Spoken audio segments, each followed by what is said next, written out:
বিসমিল্লাহির রহমানির রহিম। আলহামদুলিল্লাহ, এবার আল্লাহর ইচ্ছায় ব্যতিক্রম এক উদ্যোগ গ্রহণ করেছি। সেটা হলো বিভিন্ন মসজিদ, মাদ্রাসা, স্কুল, কলেজ, মোড়, বাজারের কাছে আল্লাহর প্রদত্ত কোরআনের আয়াতসমূহের কিছু অংশ, যেমন সুবহানাল্লাহ, আলহামদুলিল্লাহ, আল্লাহু আকবার, আস্তাগফিরুল্লাহ লিখিত প্লে কার্ড বিভিন্ন দেয়াল গাছে টানাবো ইনশাল্লাহ।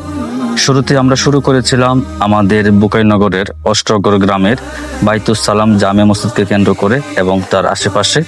এই কাজগুলো মূলত আমি সওয়াবের উদ্দেশ্যে করব এবং করছি।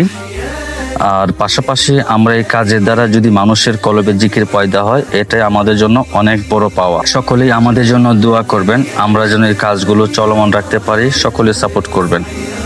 আমার সম্মানিত প্রাণের বন্ধুরা, মানুষ এবং সমাজের স্বার্থে আর কি কি উদ্যোগ গ্রহণ করা যায় সেটা আমাদের কমেন্টস করে জানাবেন। আসসালামু আলাইকুম রহমতুল্লাহ।